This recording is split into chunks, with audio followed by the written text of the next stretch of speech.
সব ভুল হঠাৎ ধরা পড়ে না। কিছু ভুল শুরু হয় ভালো কিছু করার আশায়। রফিক ছিল একজন সাধারণ মানুষ। মাস শেষে টান পড়ে যায়, তবুও স্ত্রী আর সন্তানকে সে আগলে রাখে। ছেলের পড়াশোনা, বাসা ভাড়া, চিকিৎসার খরচ সব মিলিয়েই তার চাপ বাড়ছিল। ঠিক তখনই এক পরিচিত মানুষ বলল, একটা ছোট বিনিয়োগ করো, 2 মাসেই টাকা দ্বিগুণ হয়ে যাবে। রফিক জানতো যে এখানে ঝুঁকি আছে, কিন্তু সে ভাবল ছেলের ভবিষ্যতের জন্য একটু ঝুঁকি তো নিতেই হয়। সে স্ত্রীকে কিছু না জানিয়েই সে তার সব সঞ্চয় সেই কাজেই লাগিয়ে দিল।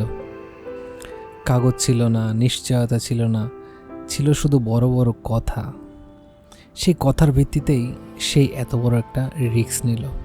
1 মাস হয়ে গেল, 2 মাস হয়ে গেল, টাকা আর ফিরল না। ঘটনাটা শুরু হলো যখন স্ত্রী তার সত্যটা জানল।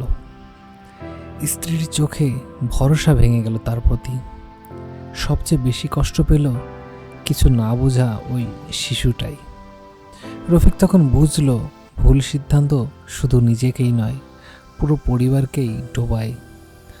ভালো কিছু করার ইচ্ছা থাকলেই সব সিদ্ধান্ত ঠিক হয় না। সিদ্ধান্ত নেওয়ার আগে পরিবারকে জানান, কারণ ভুলের খেসারত একাই দিতে হয় না, পুরো পরিবারকেই দিতে হয়।